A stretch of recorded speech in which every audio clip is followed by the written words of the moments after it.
Hey everybody out there, it's Pastor John with your Midweek Reflection. We are coming up to the fourth Sunday of Lent, and today is actually just past the midpoint of the Lenten season, and I hope you are experiencing God in life-changing ways during this Lenten season. We've been doing a series called Jesus Asked, and looking at a number of the questions that Jesus asks in his ministry. By some counts, Jesus asks over 300 questions in the Gospels. That is a lot of questions for someone we call the answer. And so we've been looking at just a few of those, and we've said that really when God asks a question, it's not because he doesn't know the answer, it's because questions do two things. They, first of all, they open up the depths of our souls. And second of all, they invite us into conversation and into relationship. And some of you have been participating in Lenten partnerships where you share a conversation based on Jesus' question of the week each week during Lent, and I hope that has been fruitful for you. And what I hope you're seeing is that increasingly that you're seeing is that our faith, that the church, that our calling is a calling to relationship and a calling to community. Relationship and community with God, and relationship and community with others. As I said the first week, our relationship with others is the canvas on which our relationship with God is painted. And so, and oftentimes, it's through our relationships with others where God, through which God works and changes our lives and says things to us that we need to hear, is usually through the mouth of other people and through those relationships. And so we want to be developing those and building those in our church, and then extending those relationships out to others in the world.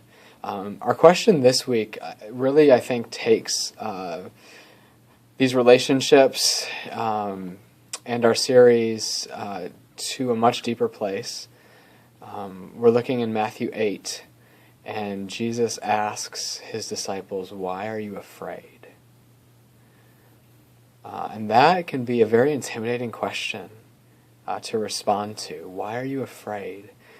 Because really that gets into, again, the depths of our souls, really at the deepest level, that we, most of our lives are driven by our fears, what we're afraid of, and trying to ensure that what we're afraid of doesn't come to pass. And so this question is a tough one, and I think it takes great courage to respond to it with God. First of all, to be honest with God, what am I really afraid of? Because usually those are places where we're just struggling to trust God.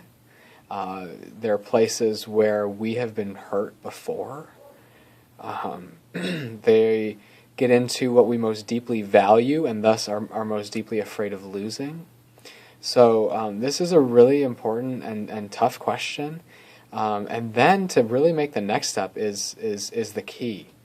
To be able to have that conversation with someone else, with another person.